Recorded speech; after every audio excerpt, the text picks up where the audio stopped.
Hello everyone, welcome to home science classes. Home science classes में आपका स्वागत है। कैसे हैं आप? आशा करती हूँ अच्छे होंगे, खुश होंगे, मस्त होंगे और पढ़ाई कर रहे होंगे। आपको पता है कि हम डिस्कस कर रहे हैं चाइल्ड डेवलपमेंट को। आज हमारी जो प्रैक्टिस है वो है सेट नंबर 12।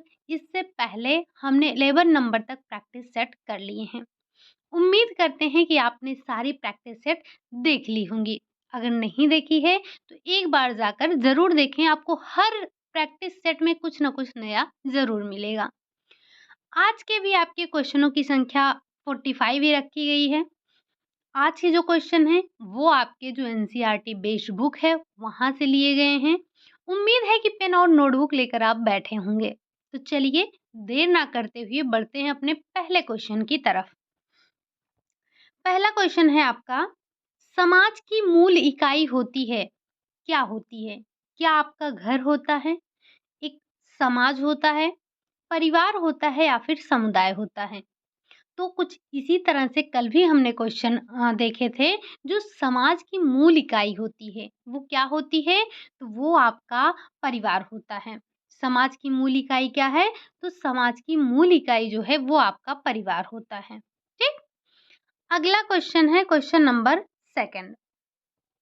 निम्न में से कौन समुदाय के सदस्यों की आवश्यकताओं की पूर्ति करने वाली संरचना है? क्या विद्यालय है? क्या अस्पताल है? क्या प्रशिक्षण केंद्र है या फिर उपरोक्त सभी? तो आपको पता है ना कि समुदाय यानी कि समुदाय के सदस्यों की जो आवश्यकताओं की पूर्ति करता है वो कौन करता है? वो आपका विद्यालय भी करता है, अस्पताल भी करता है, प्रशिक्षण केंद्र भी करता है। मतलब कि ये सभी आपके राइट आंसर हो जाएंगे। फोर्थ वाला आपका ऑप्शन सही हो जाएगा। ये सब मिलकर समुदाय के सदस्यों की आवश्यकताओं की पूर्ति करते हैं, कोई एक नहीं करता है। ठीक, चलिए अगला क्वेश्चन है क्वेश्चन नंबर थर्ड है। यदि किसी व्यक्ति की यदि किसी व्यक्ति की आवश्यकताएं दैनिक जीवन के क्रम में पूरी नहीं होती तो वह व्यक्ति बन जाता है, कैसा बन जाता है? क्या वो चिंतित बन जाता है, संवेदनशील बन जाता है, उत्तेजित बन जाता है या फिर वो पराजित बन जाता है?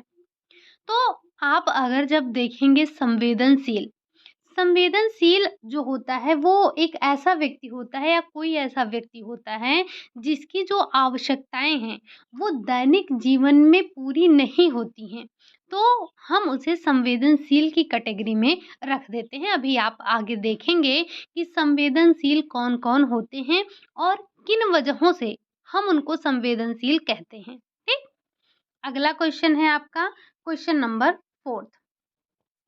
बच्चों के सभी क्षेत्र में इष्टतम रूप से बढ़ने के लिए निम्न में से कौन महत्वपूर्ण है?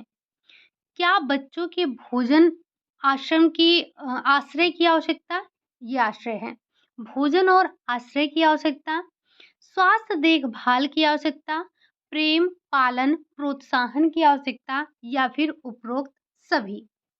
तो जब हम बात करते हैं कि बच्चे के इष्टतम, मतलब अगर हम कह सकें तो इसे हम सर्वोत्तम कह सकते हैं या सर्वांगीण विकास कह सकते हैं। ठीक, लेकिन जब हम कह रहे हैं बच्चों के सभी क्षेत्र में, सभी क्षेत्र से मतलब सर्वांगीण से हो जाता है।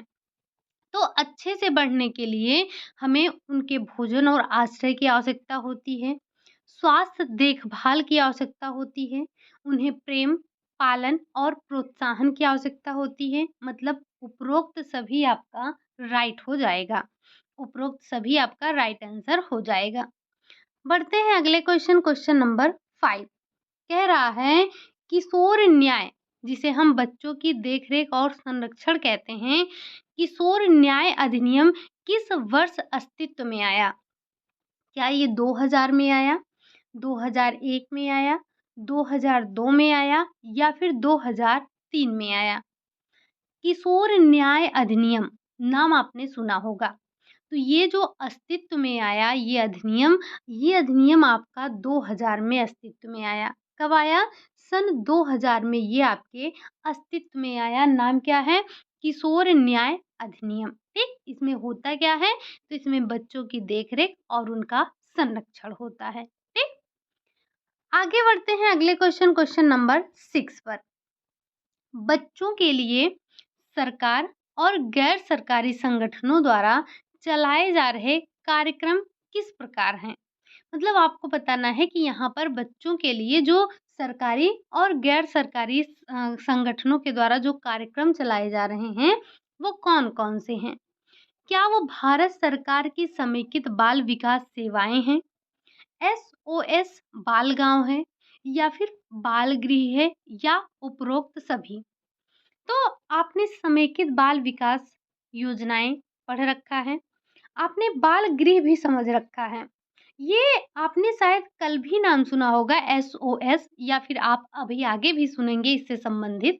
तो ये एसओएस एक ऐसी संस्था है, मतलब जैसे जो बच्चे जिनके माँ-बाप उनको परित्याग कर दिए हैं, छोड़ दिए हैं, अनाथ बच्चे हो गए हैं, उनकी रेख के लिए एक ऐसी संस्था बनाई गई थी जिसमें एक माँ होती है, वो मतलब माँ का मतलब एक ऐसे जो बच्चों की देख-रेख करती हैं, जिसे हम माँ कहते हैं, तो वो एक माँ होती है और उसके संरक्षण में 15 से 10 से 15 बच्चे रखे जाते हैं।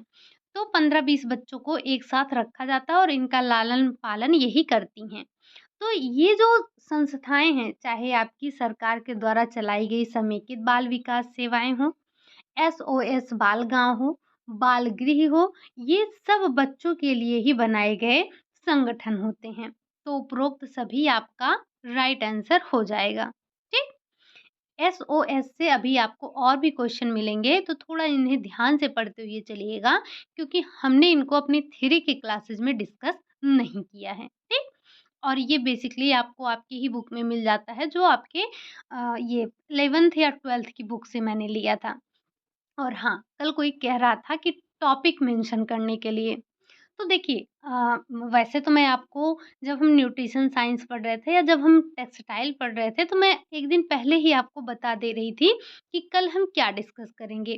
बट ये जो आपका चाइल्ड डेवलपमेंट है, इसमें स्टार्टिंग में तो हमने टॉपिक वाइज़ टॉपिक किया था। बट अभी क्या है कि जैसे इसके लिए कई बुकें हैं।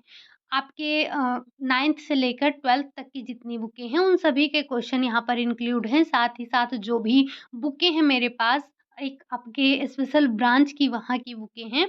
तो ऐसा नहीं होता है कि मेरे दिमाग में ऐसा नहीं होता कि कल हम कौन-सा टॉपिक डिस्कस करेंगे। बस मैंने बुक उठाया, वहाँ से जितने भी क्वेश्चन मुझे मिले मैंने निकाल लिए। और आपको पता है कि आपके जो 9th से लेकर 12th तक की बुक है, उसमें कोई ऐसे टॉपिक बाय टॉपिक नहीं दिया गया। आपको पता है कि 2 टॉपिक दिया गया है, उसमें चाइल्ड डेवलपमेंट के बारे में बता दिया गया है। तो ऐसे में थोड़ा-सा ना कठिन हो जाता है आपके लिए ये डिसाइड करवाना कि कल हम कौन-सा टॉपिक पढ़ेंगे।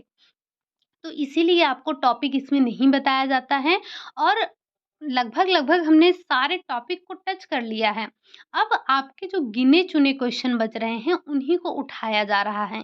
तो ज़्यादा नहीं, मुझे लगता है कि इसी वीक आपका ये चाइल्ड डेवलपमेंट समाप्त हो जाएगा, ठीक? तो आप लोग अगर अभी तक रिवीज़न नहीं किए हैं, अगर आपको ऐसा लग रहा है कि आपको अभी भी टॉपिक जानने की आवश्यकता है, तो ये बहुत गलत बात है। क्योंकि मैंने आपको डे 1 जिस दिन हमने आपको इसके जो इंट्रो की क्लास ली थी चाइल्ड डेवलपमेंट की, उसी दिन बताया था कि पूरा का पूरा चाइल्ड डेवलपमेंट रिवाइज़ कर डालिए। अगर आपने नहीं किया है तो ये बहुत गलत बात है, एक बार जाकर क्लासेस ज़रूर लीजिए, ठीक? हम बढ़ते हैं अगले क्वेश्चन नंबर 7 पर। कहा जा रहा है, किसी भी कार्य को करने के लिए शरीर की बड़ी मांसपेशियों का उपयोग होना क्या कहलाता है? जैसे आप जब कार्य करते हैं, तो कुछ कार्यों के लिए हमें बड़ी मांसपेशियों की आवश्यकता होती है और कुछ कार्यों के लिए हम छोटी मांसपेशियों का उपयोग करते हैं। तो जब आप शरीर की बड़ी मांसपेशियों का उपयोग करते हैं, तो उसे हम क्या कहते हैं? क्या उसे हम सूक्ष्म क्रियात्मक विकास कहते हैं? क्या उसे हम स्थूल क्रियात्मक विकास कहते हैं? या उसे हम वृद्धि कहते हैं या फिर हम उसे विकास कहते हैं? तो जब हम बात करते हैं छोटी मांसपेशियों की, छोटी मांसपेशियों की जब हम उपयोग करते हैं तो उसे हम सूक्ष्म क्रियात्मक कहते हैं। लेकिन यही जब हम बड़ी मांसपेशियों का उपयोग कर रहे हैं तो इसे हम क्या कहेंगे? इसे हम स्थूल क्रियात्मक विकास के नाम से जानते हैं। इसे हम स्थूल क्रियात्मक विकास कहते हैं। अब ज़रा इनके एक-एक उदाहरण भी समझ लेते हैं। सबसे पहले हमने बात की, आपका राइट आंसर क्या था? स्थूल क्रियात्मक। जिसमें आपकी बड़ी मांसपेशियाँ जैसे दौड़ना, चलना, उठना, बैठना, ये आपका बड़ी मांसपेशियाँ हैं, बड़ी मांसपेशियों से आप कार्य कर रहे हैं। लेकिन जब हम सूक्ष्म क्रियात्मक की बात करते हैं तो इसमें जब आप अपने छोटी-छोटी मांसपेशियों जैसे अंगुलियों का समन्वय, आँखों और हाथों का समन्वय करते हैं, आप चित्रकारी कर रहे हैं, आप लिख रहे हैं, कैंची से कोई चीज़ काट रहे हैं या आप मोतियों की माला पिरो रहे हैं, लाइन बना रहे हैं। लाइन बनाना मतलब चित्रकारी करना या लिखने में ही आ जाता है। तो ये सारे के सारे आपके एग्ज़ाम्पल क्या होते हैं? सारे के सारे एग्जाम्पल आपके सूक्ष्म क्रियात्मक कौशल के होते हैं। ठीक, आगे बढ़ते हैं। आपका इसका राइट आंसर क्या था? स्थूल क्रियात्मक था। बढ़ते हैं अगले क्वेश्चन नंबर 8 पर। किसी कार्य को करने के लिए उंगलियां अंगूठों का प्रयोग करना होता है। सूक्ष्म क्रियात्मक कौशल, स्थूल क्रियात्मक कौशल, भावनात्मक विकास या फिर सामाजिक विकास। तो जब हम अभी-अभी देखे हमने कि जब बड़ी मांसपेशियाँ थी, तब हम उसे स्थूल कह रहे थे। लेकिन जब हम बात करते हैं छोटी मांसपेशियों की, तो इसमें अंगुलियों और अंगूठों का प्रयोग करना क्या है? क्या इसमें आप बड़ी-बड़ी मांसपेशियों का उपयोग कर रहे हैं? नहीं। तो ये आपका सूक्ष्म क्रियात्मक कौशल के अंतर्गत आ जाता है। अब जैसे देखिए, जब हमने अपनी थ्योरी की क्लास ली थी, तो हमने सूक्ष्म क्रियात्मक कौशल और स्थूल क्रियात्मक कौशल एक टॉपिक देखा था। मतलब मोटर डेवलपमेंट आपने अलग से एक टॉपिक देखा था, सोशल डेवलपमेंट अलग से देखा था, इमोशनल डेवलपमेंट अलग से देखा था। लेकिन जब आप अपनी बुकों में, छोटी क्लास की बुकों में देखते हैं, तो ये सारे टॉपिक एक ही चैप्टर में आपके इंक्लूड हैं। तो यहाँ से हमारे लिए अलग-अलग कर पाना थोड़ा मुश्किल होता है। अब जब हमने बुक उठाया है, तो बुक से सारे क्वेश्चन निकालेंगे ही, ठीक? चलिए, तो यहाँ पर आपका राइट आंसर हो गया सूक्ष्म क्रियात्मक कौशल। बढ़ते हैं अगले क्वेश्चन नंबर 9 पर। ज्ञानेंद्रियों के विकास को क्या कहते हैं? क्या उसे हम संज्ञानात्मक विकास कहते हैं, भावनात्मक विकास कहते हैं, संवेदनात्मक विकास कहते हैं या फिर उसे हम सामाजिक विकास कहते हैं? ज्ञानेंद्रियां, ज्ञानेंद्रियों के माध्यम से जो बच्चे सीखते हैं वो क्या होता है? तो ज्ञानेंद्रियों के माध्यम से सीखना मतलब बच्चे संवेदनाओं से सीखते हैं, ठीक? तो ज्ञानेंद्रियों के विकास का मतलब हो गया संवेदनात्मक विकास। और बच्चे अपने ज्ञानेंद्रियों के माध्यम से किस अवस्था में सीखते हैं? अगर हम बात करें जीन पियाजे की, तो जीन पियाजे के किस अवस्था में बच्चे अपने ज्ञानेंद्रियों के माध्यम से चीज़ों को सीखते हैं, ज़रा एक बार कमेंट बॉक्स में ज़रूर बताइएगा, ठीक? चलिए, अगला क्वेश्चन है, क्वेश्चन नंबर 10 है। कह रहा है सोचने समझने की क्षमता किस विकास को दर्शाता है? सोचने समझने की जो क्षमता है, वो किस विकास को दर्शा रहा है? शारीरिक विकास, संज्ञानात्मक विकास, व्यक्तिगत विकास या फिर सामाजिक विकास। आपको ये सारी डेफिनेशन अभी देखने को मिलेगी। और एक मतलब मैंने आपकी बुक से सीधे-सीधे क्वेश्चन उठाया है, ठीक? जो आपकी परिभाषा दी गई है, वहीं से लिया है। तो जब हम सोचने समझने की क्षमता के विकास के बारे में बात करते हैं, तो जो सोचने समझने की जो क्षमता है, उसको हम क्या कहेंगे? उसको हम संज्ञानात्मक अर्थात कॉग्निटिव डेवलपमेंट के नाम से जानते हैं। और आपको पता है कि जो जीन पियाजे हैं, संज्ञानात्मक विकास के जन्मदाता माने जाते हैं। इन्होंने संज्ञानात्मक विकास की 4 अवस्थाएँ बताई थी, जिसमें से आपने पिछले 2-3 दिन में कई बार पढ़ रखा है, जिसकी एज 0 टू 2, 2 टू 6, 7 टू लेकर 11th या 12th 12th ईयर दिया है उन्होंने, ठीक? तो इन्होंने 4 अवस्थाएँ बताई जिसे हम sensory motor, pre operational, concrete और फॉर्मल के नाम से जानते हैं। यही 4 अवस्थाएँ इन्होंने बताया था और जो आपका सेंसरी मोटर स्टेज है, इसकी इन्होंने 6 उप अवस्थाएँ बताई हैं। हमने क्लास में 6 वो उप अवस्थाओं को डिस्कस किया है। आप एक बार उनको ज़रूर देख लीजिएगा। ठीक? चलिए, बढ़ते हैं अगले क्वेश्चन नंबर 11 पर। शिशु अपने माता-पिता या देखभालकर्ता के साथ कुछ संबंध स्थापित करता है, इसे कौन-सा विकास कहते हैं? क्या ये शारीरिक विकास है? क्या ये भाषा विकास है? सामाजिक विकास है या फिर संज्ञानात्मक विकास है? तो जो शिशु है, वो अपने माता-पिता या फिर देखभालकर्ता के साथ जो संबंध स्थापित करता है, वो आपका सामाजिक विकास के अंतर्गत आता है। ज़रा आप हमें ये बताइए कि बच्चा सामाजिक मुस्कान किस महीने में देता है? सामाजिक मुस्कान का मतलब समझ रहे हैं? एक तो वो होता है जो बच्चा ऐसे ही मतलब हँसता है, बिना सोते हुए भी हँसता है, कोई इसके साथ नहीं है फिर भी हँसता है।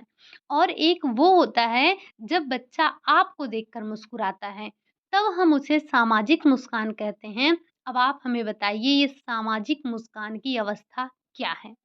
हम बढ़ते हैं अगले क्वेश्चन नंबर 12 पर। शिशु पहली बार रोकर आवाज़ निकालता है, यह कौन-सा विकास है?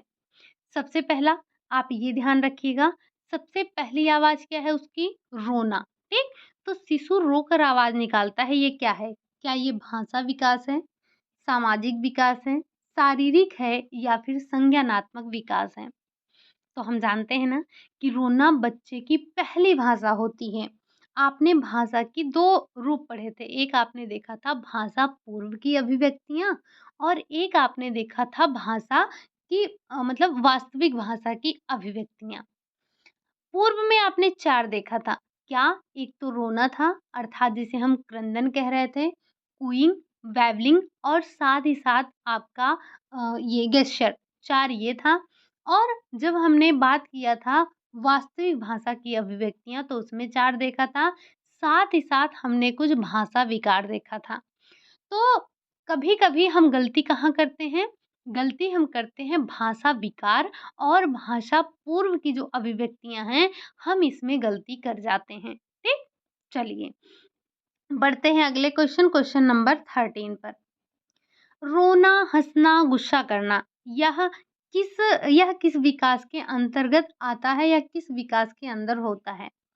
क्या ये भाषा विकास में होता है? क्या ये शारीरिक विकास में होता है, भावनात्मक विकास में होता है या फिर संवेदनात्मक विकास में होता है? ध्यान रखिएगा, संवेदनात्मक विकास और संवेगात्मक विकास, ये 2 अलग-अलग चीज़ें हैं। लेकिन जब हम बात करते हैं रोना, हँसना, गुस्सा करना, तो ये हमारा भावनात्मक विकास होता है। कैसा विकास होता है? तो ये बच्चे का भावनात्मक विकास होता है, बच्चा जिसमें रोता है, हँसता है, गुस्सा भी करता है, ठीक? चलिए, अगला क्वेश्चन है क्वेश्चन नंबर 14। व्यक्ति के जीवन में तूफ़ान एवं तनाव की अवस्था निम्न में से किसको कहा गया है? बाल्यावस्था को, किशोरावस्था को, प्रौढ़ावस्था को या फिर वृद्धावस्था को? तो आपको पता है कि तनाव और तूफान का काल किसे कहा जाता है? तो वो कहा जाता है किशोरावस्था को। कहा किसने है? स्टेनले हॉल ने कहा है।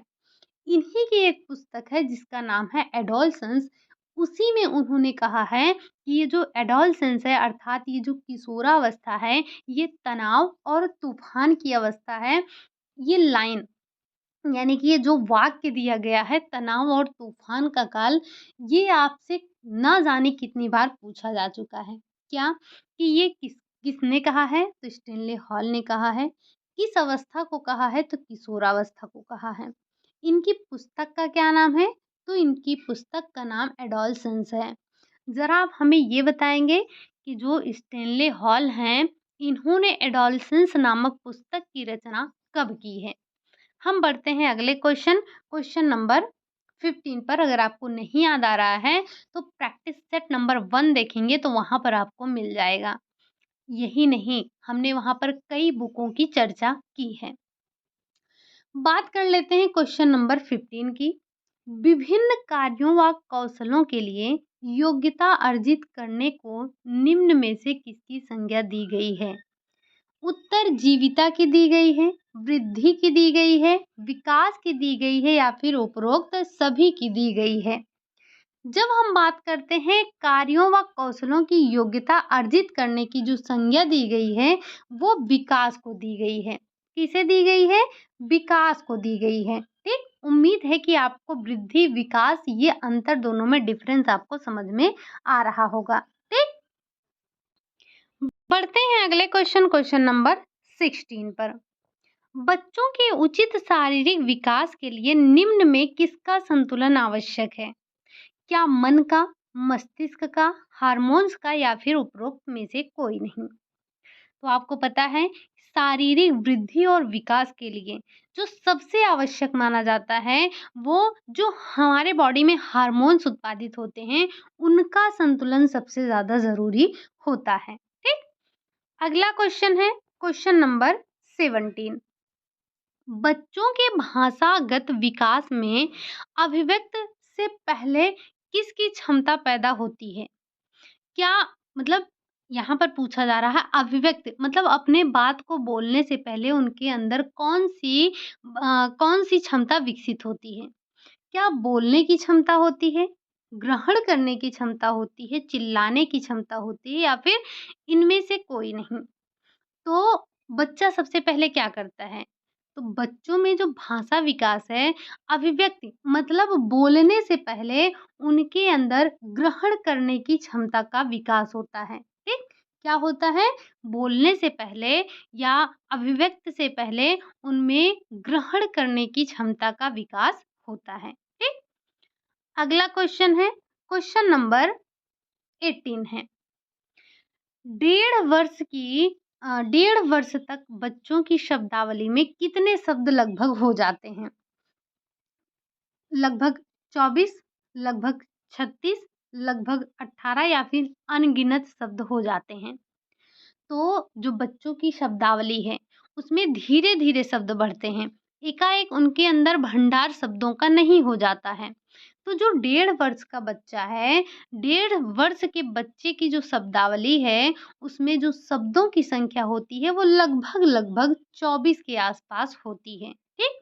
इसे याद रखिएगा, ये आपके बुक का डाटा है, इसको याद रखना ज़रूरी है। अगला क्वेश्चन है क्वेश्चन नंबर 19। भावनात्मक रूप से स्वयं को सुरक्षित महसूस करने वाला शिशु कैसा होगा? क्या वो अधिक जिज्ञासु होगा, कम रोता है, माँ के साथ चिपका नहीं रहता या फिर उपरोक्त सभी? तो जो भावनात्मक रूप से बच्चे सुरक्षित अपने आप को महसूस करते हैं, वो जिज्ञासु प्रवृत्ति के होते हैं, उनके अंदर अधिक जिज्ञासा पाई जाती है, कम रोते हैं, साथ ही साथ वो माँ के साथ हमेशा चिपके नहीं रहते हैं। आपने कई बच्चों को देखा होगा कि क्या करते हैं, वो रोते बहुत हैं और हमेशा माँ के पीछे-पीछे, पीछे-पीछे घूमते रहते हैं और ऐसे बच्चों में जिज्ञासा की भी कमी पाई जाती है। तो अगर हम इसका उल्टा कर दें कि बच्चे के अंदर भावनात्मक रूप से स्वयं को सुरक्षित ना महसूस करने में क्या होगा, तो उनके अंदर जिज्ञासा में कमी पाई जाएगी, बच्चे रोएँगे अधिक, साथ ही साथ वो माँ के साथ हमेशा-हमेशा चिपके रहेंगे, ठीक? तो ये आपका उपरोक्त यहाँ पर सभी सही हो जाएँगे क्योंकि जो भावनात्मक रूप से बच्चे अपने आप को सुरक्षित महसूस करेंगे, तो ये सारी विशेषताएँ उनमें आपको देखने को मिल जाएँगी, ठीक? बढ़ते हैं अगले क्वेश्चन नंबर 20 पर। कह रहा है किसको मापा जा सकता है? क्या वृद्धि को माप सकते हैं या विकास को? या फिर हम दोनों को ही माप सकते हैं? तो ध्यान रखेंगे आप वृद्धि क्या है सबसे पहले तो ये बताइए? जिसे आप बाहर से देख सकते हैं वही वृद्धि है, जो नहीं दिखता है विकास होता है। मतलब ये समझिए कि ये विकास है, इसी में आपका वृद्धि है, ठीक? तो जो मापा जा सकता है वो है आपकी वृद्धि। आप वृद्धि को माप सकते हैं, ठीक? अगर आपने विशेषताएँ मतलब वृद्धि और विकास में डिफ़रेंस देखा है, तो जो डिफ़रेंस आपको दिया गया है, वो डिफ़रेंस एक बार याद कर लीजिएगा कि किसे हम माप सकते हैं, किसे नहीं माप सकते हैं, किसको कौन-सा आपका गुणात्मक है, कौन-सा मात्रात्मक है, एक बार पढ़ लीजिएगा ज़रूर। बढ़ते हैं अगले क्वेश्चन, क्वेश्चन नंबर 21 पर। बहुआयामी व बहुमुखी होता है क्या? क्या वृद्धि होती है, विकास होता है? या दोनों होते हैं या फिर कोई नहीं होता? तो जब हम बात करते हैं बहुआयामी और बहुमुखी, तो वो आपकी वृद्धि नहीं बल्कि कौन है? विकास। विकास क्या है? सतत चलने वाली प्रक्रिया है। गर्भाधान से लेकर गर्भाधान से लेकर मृत्यु पर्यंत तक चलती है। वृद्धि जो है ये आपका जन्म के गर्भाधान के 2 सप्ताह बाद स्टार्ट होती है और परिपक्वता अवस्था तक चलती है। लेकिन विकास आपका निरंतर चलता रहता है, ये बहुआयामी होता है, बहुमुखी होता है, ठीक? और फिर कह रहे हैं वृद्धि और विकास, इसको एक बार ज़रूर पढ़कर जाइएगा दोनों के डिफरेंस को। बढ़ते हैं अगले क्वेश्चन, क्वेश्चन नंबर 22 पर। निम्न में से कौन-सी वृद्धि की विशेषता नहीं है? वृद्धि जो कि जन्म गर्भाधान के 15 दिन बाद स्टार्ट होती है, 2 सप्ताह से स्टार्ट होती है और प्रौढ़ावस्था तक या कह सकते हैं परिपक्वता अवस्था तक ये चलती है। तो इसमें से कौन-सी वृद्धि की विशेषता नहीं है? क्या ये आकार, ऊँचाई और वज़न आदि में बढ़ोतरी है? मात्रात्मक और गुणात्मक है? केवल सीमित अवधि तक होती है, सटीक रूप से मापा जा सकता है? तो आपको पता है कि जो वृद्धि होती है, वो आकार, ऊँचाई, वज़न इनमें बढ़ोतरी है। मतलब बच्चे की लंबाई क्या हुई, बच्चे का वज़न कितना है, बच्चा आकार में कैसा है। तो ये सारी चीज़ें जो बढ़ोतरी होती हैं, ये वृद्धि कहलाती हैं और इनको आप अच्छे से माप सकते हैं। क्या आप ये नहीं जान सकते कि व्यक्ति की कितनी लंबाई है? व्यक्ति का एकदम से आप एक्यूरेट वज़न भी बता सकते हैं। और ये आपका केवल सीमित समय तक चलता है। अभी-अभी आपने देखा कि ये गर्भाधान से 15 दिन पे स्टार्ट होता है और परिपक्वता प्राप्त करने तक ये चलता है। लेकिन वृद्धि आपका मात्रात्मक है, गुणात्मक नहीं है और यही आपसे पूछा गया था कि वृद्धि की विशेषता क्या नहीं है। वृद्धि आपकी मात्रात्मक तो है, लेकिन गुणात्मक नहीं है, ठीक? गुणात्मक कौन है? विकास है।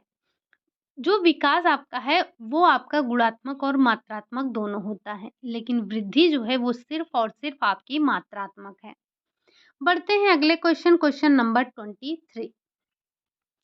एक निश्चित क्रम में होना, निरंतर चलने वाली प्रक्रिया, सामान्य से विशिष्ट की ओर विभिन्न अंगों के विकास की अलग-अलग गति होना, निम्न में से किसकी विशेषता है? वृद्धि की है, विकास की है, वृद्धि और विकास दोनों की है या फिर दोनों में से किसी की नहीं है। तो आपको पता है एक निश्चित क्रम में चलता है, निश्चित समय तक की बात नहीं की गई है, निश्चित क्रम में चलता है, निरंतर चलने वाली प्रक्रिया है, सामान्य से विशिष्ट की ओर चलता है, विभिन्न अंगों के विकास की अलग-अलग गति होने की जो विशेषता है, वो आपके किसकी है? तो वो आपकी होती है वृद्धि और विकास। किसकी होती है? तो ये आपके वृद्धि और विकास की होती है, ठीक? विकास भी आपका क्या चलता है या हम इसको सिर्फ़ विकास कह सकते हैं, ठीक? कि ये आपके विकास की जो है विशेषता होती है। क्योंकि जो आपका इसमें आपका वृद्धि भी आ जाता है। एक्चुअली जो वृद्धि है ना, ये जो विकास है, विकास वृद्धि में सॉरी ये जो आपका वृद्धि है, ये विकास में ही होता है। यानी कि अगर हम कहें तो ये आपका ग्रोथ है और ये आपका डेवलपमेंट है, ठीक?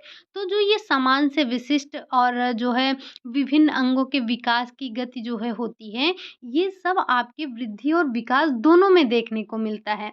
लेकिन जब हम बात करेंगे कि ये एक निश्चित क्रम में होने वाली है मतलब निरंतर चलने वाली है, तो निरंतर प्रक्रिया आपके विकास की ही होती है, ठीक? चलिए, अगला क्वेश्चन है क्वेश्चन नंबर 24। कह रहा है निम्न में से किस अवधि के दौरान बच्चा पेट के बल उल्टा सीधा हो सकता है? मतलब जैसे बच्चा जो है वो किस अवधि में पेट के बल उल्टा-सीधा हो सकता है? क्या ये 2 माह में होता है? क्या ये 3 माह में, 4 से 6 माह में या फिर 6 से 8 माह में होता है? तो बच्चा जो पेट के बल उल्टा-सीधा होता है, वो 4 से लेकर 6 माह की अवस्था होती है, ठीक? बच्चा कब चलना शुरू करता है, कब बैठना शुरू करता है, कब सहारे से खड़ा होना शुरू करता है, कब सहारे से सीढ़ियों पर चढ़ना शुरू करता है, ये सारी अवस्थाएँ एक बार ज़रूर देख कर जाइएगा, क्योंकि ये आपके जो बुक है मतलब एनसीईआरटी बेस्ड जो बुक है उसमें भी दिया गया है। अगला क्वेश्चन है क्वेश्चन नंबर 25। निम्न में से किस अवस्था के दौरान शिशु अपनी ज्ञानेंद्रियों तथा अपनी क्रियात्मक क्षमताओं के माध्यम से अपने आसपास के परिवेश को समझने का प्रयास करता है? क्या संवेदी क्रियात्मक अवस्था है, पूर्व संक्रियात्मक अवस्था है, पूर्णतया संक्रियात्मक अवस्था है या फिर अमूर्त संक्रियात्मक अवस्था है? तो आपको परेशान नहीं होना है कि ये 4 अवस्थाएँ कौन-कौन सी हैं। वही अवस्थाएँ हैं 4 आपकी कौन? Sensory motor stage, pre operational, concrete और साथ ही साथ आपका फॉर्मल। वही चारों हैं बस हिंदी में इनके नाम बदल दिए गए हैं, ठीक?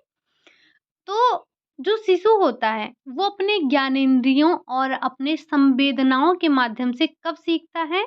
तो वो जो सीखता है, वो आपका संवेदी पेशीय अवस्था या हम जिसे संवेदी क्रियात्मक अवस्था या हम जिसे सेंसरी मोटर स्टेज के नाम से जानते हैं, इसमें जब बच्चा होता है, तो वो अपने ज्ञानेंद्रियों के माध्यम से सीखता है। ज्ञानेंद्रियाँ कौन-कौन सी हैं? त्वचा, आँख, नाक, कान ये और उसकी जिह्वा, ये ज्ञानेंद्रियाँ होती हैं। आप हमें ये बताइए कि आपने जब पढ़ा था एक्सटेंशन एजुकेशन, नाम आपने सुना था ओपी दहामा का। इन्होंने ज्ञानेंद्रियों के माध्यम से प्रतिधारण क्षमता बताई थी। ज़रा आप हमें बताएँगे कि पाँचों जो आपकी ज्ञानेंद्रियाँ हैं, उसमें से जो सबसे ज़्यादा प्रतिधारण क्षमता थी, वो किसकी थी? हमने आपको लिखवाया है वो समीकरण, अगर याद नहीं आ रहा है, तो एक बार जाकर ज़रूर देखिएगा, बड़ा इम्पोर्टेंट है। इन्होंने जो समीकरण दिया था ज्ञानेंद्रियों के माध्यम से प्रतिधारण क्षमता का। बढ़ते हैं अगले क्वेश्चन, क्वेश्चन नंबर 26। निम्नलिखित में से या निम्न में से किस अवस्था के दौरान बच्चा आरंभिक कल्पनाएँ विकसित करना शुरू कर देता है? क्या ये संवेदी क्रियात्मक अवस्था है, पूर्व संक्रियात्मक अवस्था है, पूर्णतया संक्रियात्मक अवस्था है या फिर अमूर्त संक्रियात्मक अवस्था है? तो जो आरंभिक कल्पनाएँ करना विकसित होता है, जो बच्चे थोड़ा-थोड़ा कल्पनाएँ करना शुरू करता है, तो वो किस अवस्था में करता है? वो आपकी जो दूसरी अवस्था है, जिसे हम पूर्व संक्रियात्मक अवस्था के नाम से जानते हैं, बच्चा इसमें शुरू करता है, ठीक? ऑप्शन नंबर सेकंड वाला आपका राइट आंसर हो जाएगा। बढ़ते हैं अगले क्वेश्चन, क्वेश्चन नंबर 27।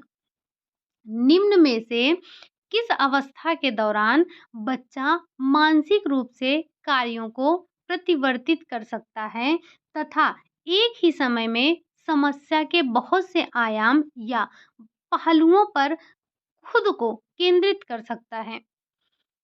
क्या ये वो संवेदी क्रियात्मक अवस्था में कर सकता है, पूर्व संक्रियात्मक अवस्था में या फिर पूर्णतया, ये पूर्णतया आपका वही कॉन्क्रीट है, पूर्णतया संक्रियात्मक अवस्था में या फिर औपचारिक क्रियात्मक अवस्था, औपचारिक, अमूर्त, फॉर्मल एक ही है, ठीक? तो जो बच्चा जो है अपने मानसिक रूप से कार्यों को प्रतिवर्त कर सकता है और एक ही समय में समस्याओं के बहुत से आयाम या फिर पहलुओं पर खुद को केंद्रित कर सकता है, तो वो अवस्था होती है जो कॉन्क्रीट स्टेज है। वो यानी कि पूर्णतया संक्रियात्मक अवस्था में वो ऐसा कर सकता है। और आपको पता है कि हम बात किसकी करते हैं? कंज़र्वेशन की, है ना? कंज़र्वेशन क्या है? तो यही आपका इसी अवस्था में पाया जाता है। अगला क्वेश्चन है क्वेश्चन नंबर 28। क्वेश्चन चाहे बड़े-बड़े हैं, बट ये आपके जीन पियाजे का जो संज्ञानात्मक विकास उन्होंने दिया था, वहीं से हमने लिए हैं, ठीक?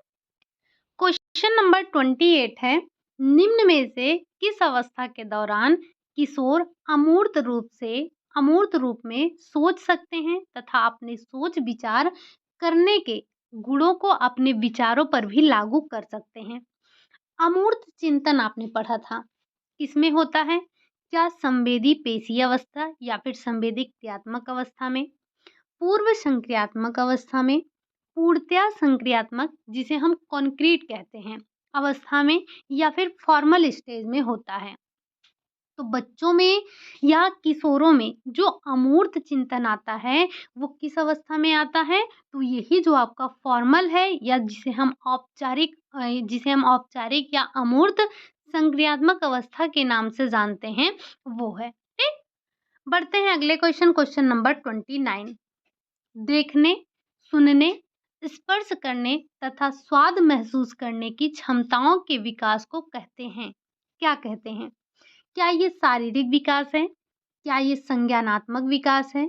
संवेदनात्मक विकास है या फिर भाषा विकास है?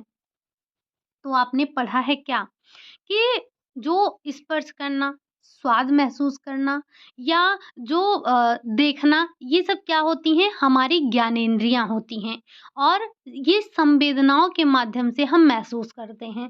तो इसे हम संवेदनात्मक विकास के नाम से जानते हैं। ठीक? क्या है? ऑप्शन नंबर 3 आपका राइट आंसर हो जाएगा। अगला क्वेश्चन है क्वेश्चन नंबर 30। कह रहा है शैशवावस्था में प्रौढ़ावस्था तक सोचने, समझने, याद रखने, समझदारी जैसी मानसिक प्रक्रियाओं के विकास को कहा जाता है। क्या ये शारीरिक विकास है? क्या ये स्थूल क्रियात्मक विकास है? क्या ये सूक्ष्म क्रियात्मक विकास है या फिर संज्ञानात्मक विकास है? तो बात किसकी हो रही है? सोचने की, समझने की, चीज़ों को याद रखने की, समझदारी दिखाने की, मानसिक प्रक्रियाएँ करने की। तो ये सारा किसमें आएगा? संज्ञानात्मक विकास में या कॉग्निटिव डेवलपमेंट के अंतर्गत आता है। ठीक? जब हम बात करते हैं शारीरिक विकास की, तो उसमें आपको 2 विकास देखने को मिलता है। एक होता है फाइन, एक होता है आपका ग्रॉस, जिसे हम स्थूल और सूक्ष्म के नाम से जानते हैं। और स्थूल क्रियात्मक विकास, साथ ही साथ सूक्ष्म क्रियात्मक विकास के बारे में आपने अच्छे से समझ रखा है। अभी कुछ क्वेश्चन पहले हमने डिस्कस किया था। बढ़ते हैं अगले क्वेश्चन नंबर 31 की तरफ। क्या कह रहा है? क्वेश्चन नंबर 31 कह रहा है अर्थपूर्ण ध्वनियों और वाक्य के उचित संयोजन को कहा जाता है। क्या इसे संवेदनात्मक विकास कहते हैं, संज्ञानात्मक विकास कहते हैं, भावनात्मक विकास कहते हैं या फिर भाषा विकास कहते हैं? अर्थपूर्ण ध्वनियाँ और वाक्य के जो उचित संयोजन है उसे तो हम भाषा विकास कहते हैं। लेकिन ये बताइए कि बच्चे के बोले गए प्रथम शब्द को हम क्या कहते हैं? बढ़ते हैं अगले क्वेश्चन नंबर 32। वह प्रक्रिया जिसके द्वारा शिशु समाज के नियमों व सामाजिक अपेक्षाओं के अनुसार अपने व्यवहार को ढालने की चेष्टा करता है, कहलाता है। क्या ये भाषा विकास है? क्या ये सामाजिक विकास है? क्या ये भावनात्मक विकास है या फिर ये संवेदनात्मक विकास है? आपने संवेदनात्मक विकास देखा, भाषा विकास देखा, भावनात्मक विकास देखा।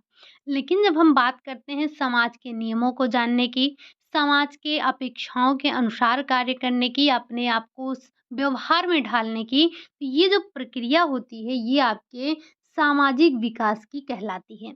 और पता है कि बच्चों के सामाजिक विकास में माता-पिता, परिवार के सदस्य, पास-पड़ोस ये जो आपका विद्यालय है, ये सारे के सारे महत्वपूर्ण भूमिका निभाते हैं। अगला क्वेश्चन है क्वेश्चन नंबर 33। अपनी सुखद या दुखद भावनाओं पर नियंत्रण रखते हुए उन्हें समाज द्वारा वांछित तथा अपेक्षित रूप से अर्थात सर्व स्वीकार्य ढंग से अभिव्यक्त करना कहलाता है। क्या ये भाषा विकास है? क्या ये सामाजिक विकास है? क्या ये भावनात्मक विकास है या फिर ये शारीरिक विकास है? तो जब हम बात करते हैं अपने भावनाओं को व्यक्त करने की, अपने भावनाओं पर नियंत्रण रखने की, सुखद और दुखद दोनों पर ही, जो कि समाज के द्वारा वांछित और उसे मतलब सर्व स्वीकार्य ढंग से हम व्यक्त करते हैं, तो ये जो क्रिया है या जो ये जो प्रक्रिया हुई, इसे हम क्या कहेंगे? इसे हम भावनात्मक विकास के नाम से जानते हैं। ठीक? बढ़ते हैं अगले क्वेश्चन नंबर 34। नवजात शिशु किसी गतिशील वस्तु का पीछा अपनी आँखों के द्वारा करता है। आपने देखा होगा बच्चे किसी भी चीज़ का जो पीछा करते हैं, वो कैसे अपने आँखों के द्वारा करते हैं। उनका संकेंद्रण सबसे अच्छा तब होता है जब वस्तु उसके चेहरे से लगभग कितनी दूरी पर हो। क्या जब बहुत दूरी पर होता है तब वो अच्छे से संकेंद्रण कर पाते हैं, या जिसे हम फ़ोकस कहते हैं कर पाते हैं, या जब बहुत नज़दीक होते हैं तब कर पाते हैं? यानी कि लगभग 2 इंच की दूरी पर, लगभग 4 इंच की दूरी पर, लगभग 8 इंच की दूरी पर, या फिर लगभग 15 इंच की दूरी पर। तो जो ये समन्वय अच्छे से कर पाते हैं, वो जब वस्तु और उनके चेहरे के बीच की जो दूरी है वो लगभग-लगभग 8 इंच हो, तो बच्चा चीज़ों को बहुत अच्छे से फ़ोकस कर पाता है। ठीक?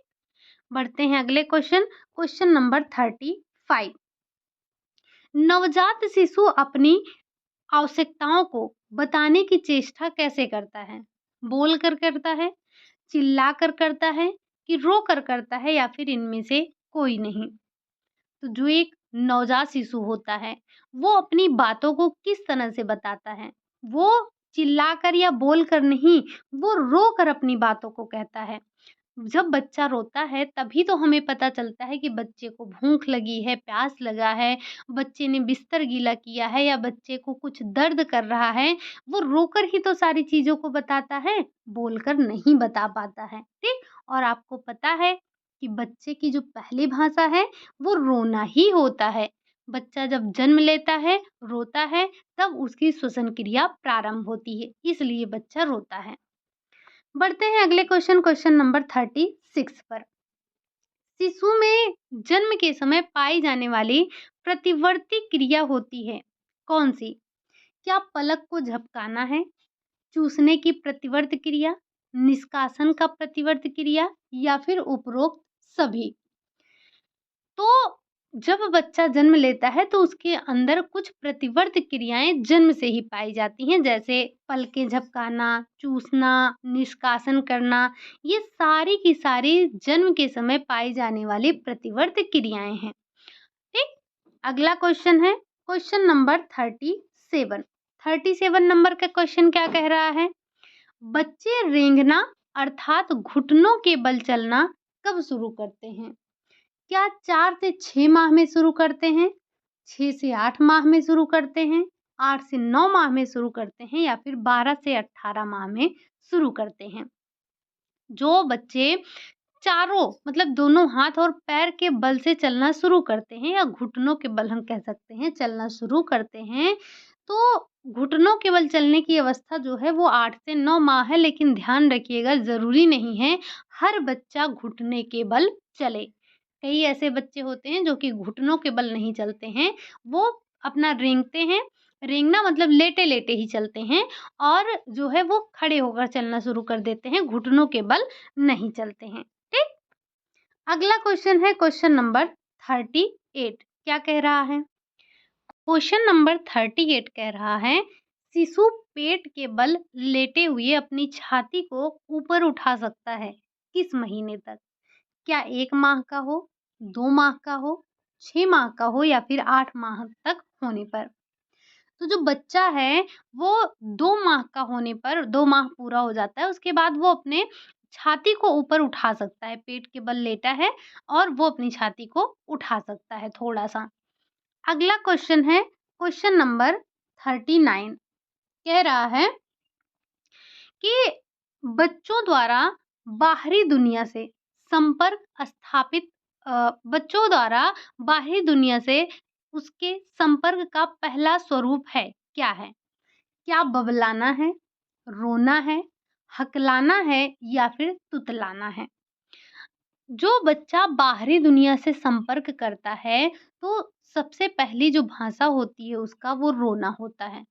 आप हमें बताइए बबलाना, हकलाना और तुतलाना, इनमें से कौन-सा वास्तविक भाषा के पूर्व की अभिव्यक्तियाँ हैं और कौन-सी इसमें आपका भाषा विकार है? ठीक? हम बढ़ते हैं अगले क्वेश्चन। क्वेश्चन नंबर ये क्या था आपका?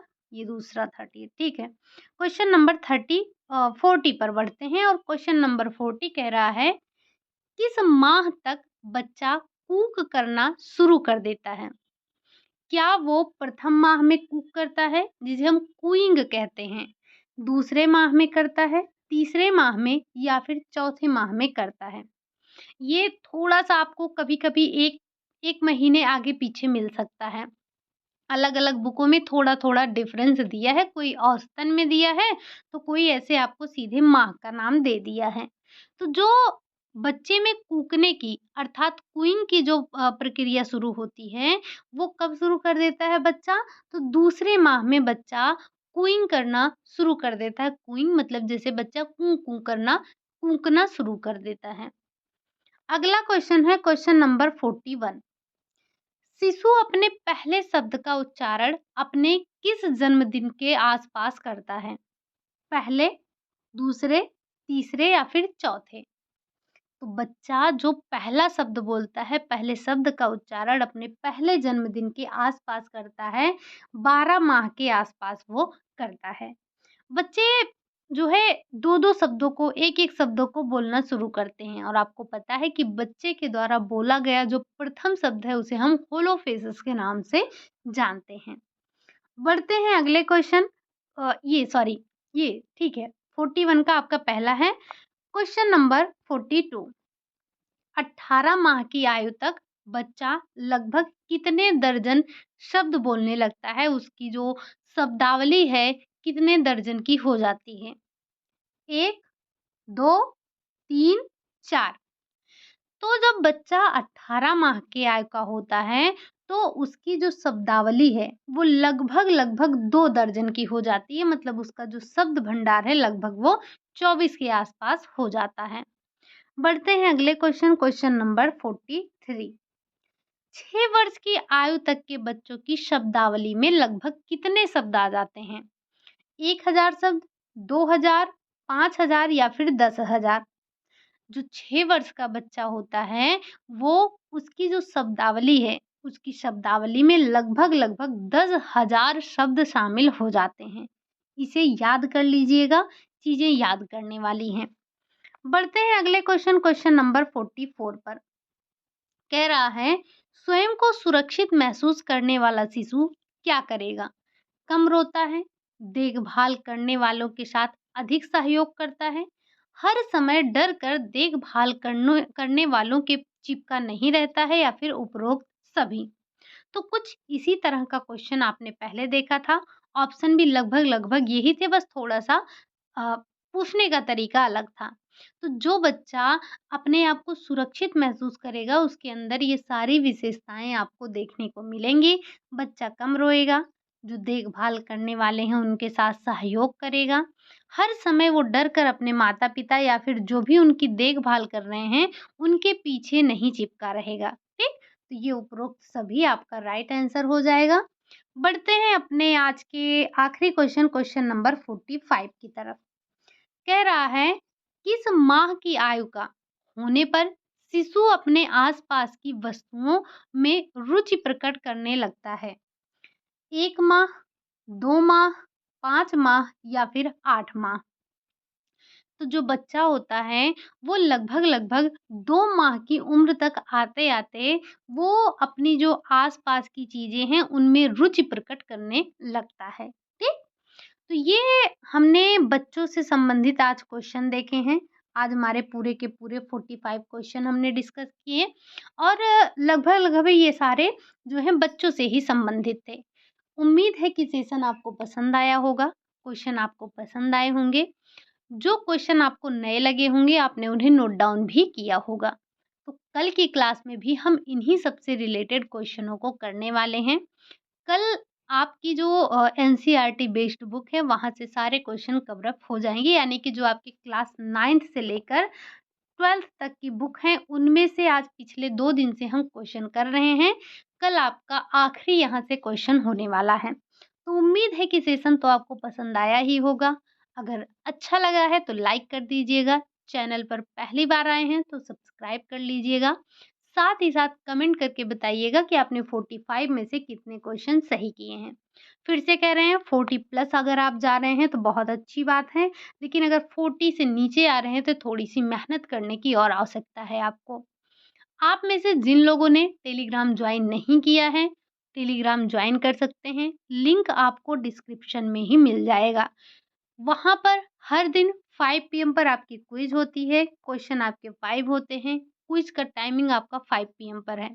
ज़रूरी नहीं है कि आप 5 पीएम पर पहुँचकर अपनी क्विज़ को सॉल्व करें, बट हाँ, उसे कर लिया कीजिए ज़रूर। क्वेश्चन अच्छे होते हैं, चाइल्ड डेवलपमेंट के ही समय क्वेश्चन डाले जा रहे हैं या मिक्स क्वेश्चन होते हैं, ज़रूरी नहीं है कि सिर्फ चाइल्ड डेवलपमेंट के ही क्वेश्चन हों वहाँ पर।